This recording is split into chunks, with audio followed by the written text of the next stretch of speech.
নমস্কার, নজরে Bangla official YouTube চ্যানেলে আপনাদের স্বাগত।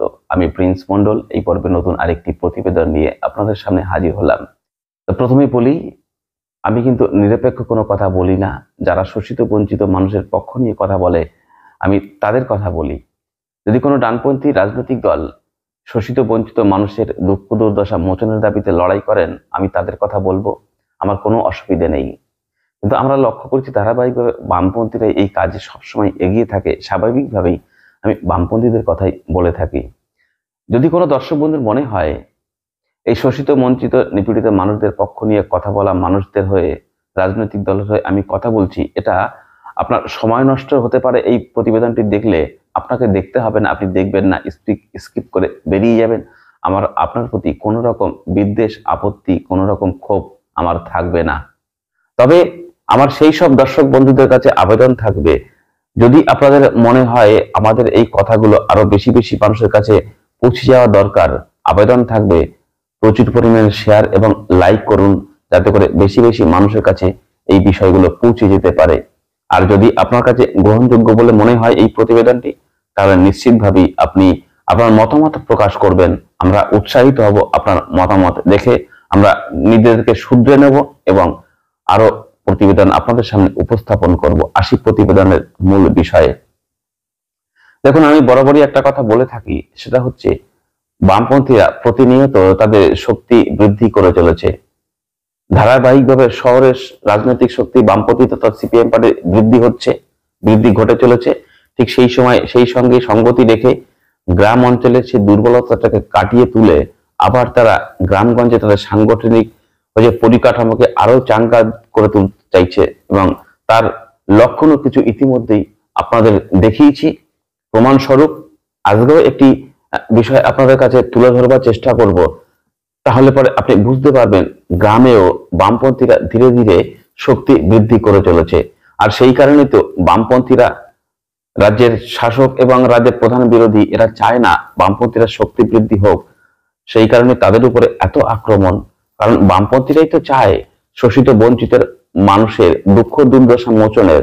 বামপন্থীরা চায় একটা উন্নত সমাজ ব্যবস্থা মানুষকে উপহার দিতে, যেখানে উঁচু নিচুর কোনো ভেদাভেদ থাকবে না, যেখানে থাকবে না শোষণ বঞ্চনা। সেরকম একটি সমাজতত্ত্ব গঠন করতে চায় এই বামপন্থী তথা সিপিআইএম পার্টি। সেই কারণেই তো যারা শোষণ বঞ্চনা করে থাকেন মানুষকে, তার মধ্য দিয়ে নিজেকে শক্তিশালী রূপে তৈরি করতে চান, যারা দুর্নীতির দ্বারা দুর্নীতিকে অবলম্বন করে যারা সমাজে উচ্চ স্তরে পৌঁছতে চান, তারা কোনোভাবেই চাইবে না বামপন্থীরা শক্তিশালী হোক, বামপন্থীরা আরো তাদের রাজনৈতিকভাবে শক্তি অর্জন করুক, এটা চায় না। সেই কারণে বামপন্থীদের উপর এত আক্রমণ। আর বামপন্থীদের কথা বলবার লোকের সংখ্যা কিন্তু আপনি খুব একটা পাবেন না এই সামাজিক মাধ্যমে। মেইন স্ট্রিম মিডিয়ায় তো বিশেষ করে খুব একটা শোনা যায় না বামপন্থীদের কথা। আমাদের মতো কিছু মানুষ আছেন যারা এই শোষিত বঞ্চিত মানুষের পক্ষ নিয়ে কথা বলেন বামপন্থীরা, আর তাদের কথাগুলি আমরা আপনাদের সামনে তুলে ধরি।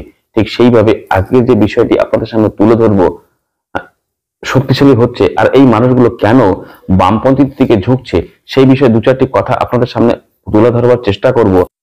তার আগে দেখুন, এই যে বিষয়টা আপনারা এখন দেখতে পাচ্ছেন, এইটা একটি প্রত্যন্ত গ্রামে, যেখানে একটা সময় বামপন্থীরা এত দুর্বল হয়েছিল, একটা সময় ধারণা করা হতো এই সমস্ত জায়গাগুলোতে আর বামপন্থীরা মাথা তুলে দাঁড়াতে পারবে না। কিন্তু বামপন্থীরা যে মাথা তুলে দাঁড়াতে পারে, এই একটাই কারণ, মানুষ তাদেরকে বিশ্বাস করতে শুরু করেছে। আবার কারণ তারাই একমাত্র শোষিত বঞ্চিত মানুষের দুঃখ দুর্দশা মোচনের দাবিতে লড়াই করে, তারা প্রমাণ পেয়েছেন। আবার কেন আসছেন এই মানুষগুলো আজকে বামপন্থীদের সঙ্গে? তারা তো শোষিত বঞ্চিত নিপীড়িত। দেখুন, এদের মধ্যে কিছু মানুষ আছে যারা বামপন্থী পতাকা তাদের ঘাড়ে থাকতো একটা সময়, বামপন্থীদের পতাকা নিয়েই তারা রাস্তায় লড়াই আন্দোলন করত। কিন্তু একটা সময় যখন বামপন্থীরা ক্ষমতাচ্যুত হয়, বিভিন্ন কারণে, হতে পারে সেটা রাজনৈতিক চাপ, হতে পারে ভয় ভীতিকে কেন্দ্র করে, তারা হয়তো বামপন্থীর ঝান্ডাটা তার ঘরের এক কোণে সযত্নে রেখে দিয়ে অন্য রাজনৈতিক দলের ঝান্ডাটা কাঁধে তুলে নিয়েছিল। কিন্তু সেখানে গিয়ে ওই সমস্ত রাজনৈতিক দলের এমনকি রাজনৈতিক দলের নির্বাচনের প্রার্থীও পর্যন্ত হয়েছিলেন বলে আমরা জানতে পারছি। তাহলে তারা কেন আবার বামপন্থার দিকে ঝুঁকছে?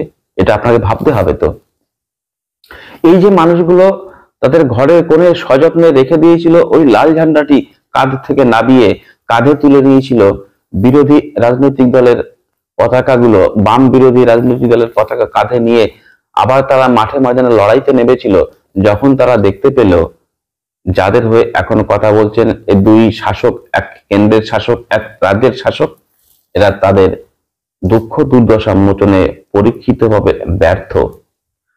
রাজ্যের শাসক দল তো দেখতেই পাচ্ছে রাজ্যের শাসক দলের একাধিক নেতা মন্ত্রীরা দুর্নীতির দায়ে অভিযুক্ত।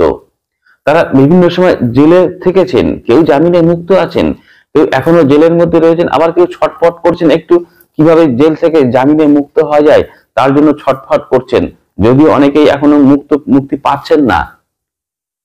তবে এই দুই শাসকের মধ্যে একটা বোঝাপড়া আছে, এটা কিন্তু এই তদন্তকারী সংস্থার যে একটা ঢিলে ঢালা মনোভাব সেটা দেখে অনেকাংশে এটাই মনে করছেন অনেকাংশের মানুষ, একটা রাজ্যের একটা বড় অংশের মানুষ কিন্তু এই যে দুটো হচ্ছে তদন্তকারী সংস্থা, এই কেন্দ্র যারা পরিচালনা করে, সিবিআই তদন্ত করছে এই দুর্নীতি, বহু ক্ষেত্রে দুর্নীতি তদন্ত করছে সিবিআই এবং ইডি। সিবিআই চালায় তো প্রধানমন্ত্রী দপ্তর থেকে পরিচালিত হয় সিবিআই, আর ইডি পরিচালিত হয় অর্থ দপ্তর, কেন্দ্রীয় অর্থ দপ্তর দ্বারা ইডি পরিচালিত হয়। আর এই কেন্দ্রীয় এই সরকারের প্রধান মুখ কে? কেন্দ্রীয় সরকারের প্রধান দুটো মুখ, এক নরেন্দ্র মোদী আর এক অমিত শাহ। তাহলে সিবিআই যে তদন্তগুলো করছে, যেটা হচ্ছে প্রধানমন্ত্রী দপ্তর হচ্ছে এক কথায় নরেন্দ্র মোদীর দপ্তর হচ্ছে দ্বারা পরিচালিত, সেই সিবিআই তদন্ত করছে সারদা নারদা হচ্ছে শিক্ষা দুর্নীতি, হচ্ছে রেশন দুর্নীতি, হচ্ছে আরজি করে ঘটনার এই তদন্তের ভার তো সিবিআই এর হাতে রয়েছে।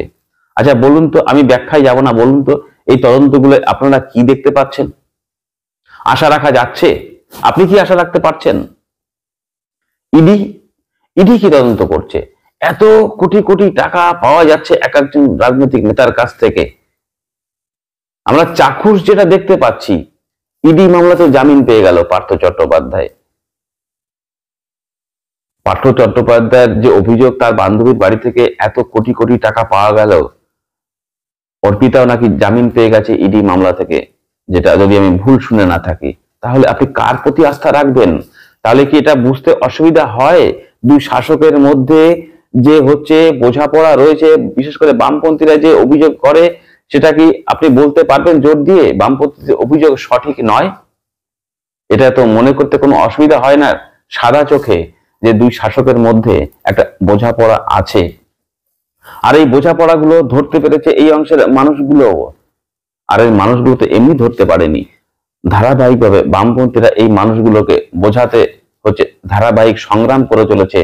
মানুষ যাতে বুঝতে পারে, এই মানুষগুলো যাতে বুঝতে পারে হ্যাঁ দুই শাসক দ্বারাই মানুষ শোষিত, বঞ্চিত, নিপীড়িত, অত্যাচারিত। আর এই অত্যাচার থেকে ভুলিয়ে রাখার জন্যই তো এই ধর্মের বিষয়কে নিয়ে আসা। এরা জানে ধর্মকে, একটা বড় অংশের মানুষ ধর্মকে আঁকড়ে ধরে বাঁচতে চায়, আর মানুষকে বিভ্রান্ত করার সহজ উপায় হলো এই ধর্মের মধ্য দিয়ে মানুষে মানুষে বিভেদ তৈরি করে দেওয়া।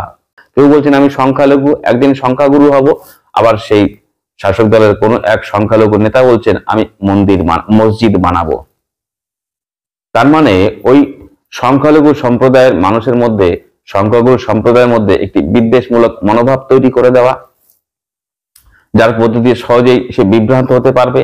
সে আর ওই যে আর্থিকভাবে শোষিত বঞ্চিত হচ্ছে এটা তার মাথায় আর থাকবে না। আবার ঠিক সেইভাবেই হিন্দু ধর্মকে নিজেরা রাজনীতি করতে চাইছেন, তারা বলছেন হিন্দুরা সংকটে, আবার কেউ বলছেন মন্দির বানাবেন। স্বাভাবিকভাবেই এখানকার সংখ্যালঘু সম্প্রদায়ের প্রতি সংখ্যাগুরু সম্প্রদায়ের মধ্যে একটি বিদ্বেষমূলক মনোভাব তৈরি করে দেওয়া, সুপরিকল্পিতভাবে ধর্মের ভিত্তিতে মানুষে মানুষে বিভাজন তৈরি করে দেওয়া, বিভেদ তৈরি করে দেওয়া, যার মধ্য দিয়ে এই দুই শাসক দ্বারা মানুষ শোষিত হচ্ছে, বঞ্চিত হচ্ছে, নিপীড়িত হচ্ছে। এখান থেকে মানুষের দৃষ্টিটাকে অন্যদিকে ঘুরিয়ে দাও, যার ফলে তো এই মন্দির, যার ফলে তো এই মসজিদের রাজনীতির সামনে নিয়ে আসা হচ্ছে। একটি শাসক সে কর্মসংস্থান তৈরি করতে পারছে না, আপনি আপনার পরিবারকে সঠিকভাবে প্রতিপালন করতে পারছেন না, আপনার সন্তানের পড়াশোনার জন্য যে সামগ্রী প্রয়োজন সেটা আপনি কিনে দিতে পারছেন না, আপনার সন্তানকে আপনি পুষ্টিকর খাবার কিনে দিতে পারছেন না, যার ফলে অপুষ্টিতে ভুগে আপনার সন্তান অসুস্থ হচ্ছে। অসুস্থ হওয়ার পরে সঠিক চিকিৎসার ক্ষেত্রেও সেখানে হচ্ছে দুর্নীতির অভিযোগ। তার মানে আপনি সঠিক চিকিৎসা থেকে বঞ্চিত হচ্ছেন। আপনার পরিবারের অন্যান্য যে প্রয়োজনীয় বিষয় সেগুলো মেটাতে গিয়ে আপনাকে হিমশিম খেতে হচ্ছে। আপনি যাতে এখান থেকে বিভ্রান্ত হন, আপনার মস্তিষ্ক থেকে যাতে এগুলো বের করে দেওয়া যায়, যার ফলে তো বিভিন্ন রকমের চমক, বিভিন্ন রকমের প্রলোভন, বিভিন্ন রকমের ধর্মের সুরসুরি এগুলোই তো মানুষের সামনে নিয়ে আসা হচ্ছে। আর সেইগুলো বুঝতে পেরেই কিন্তু আজকে গ্রাম বাংলার মানুষেরা আজকে আবার বামপন্থের উপর বিশ্বাস রাখছে। শহর অঞ্চলের মানুষকে একটু মনে করা হয় একটু এগিয়ে থাকে, তারা একটু চালাক চতুর, তারা একটু আগে বুঝে থাকে, এটা ভাবা হয়। সেই কারণে শহরের মানুষ অনেক আগে থেকেই এইগুলোকে বুঝতে পেরে তারা এই দুই শাসককে পরিত্যাগ করে বামপন্থার দিকে ঝুঁকেছে।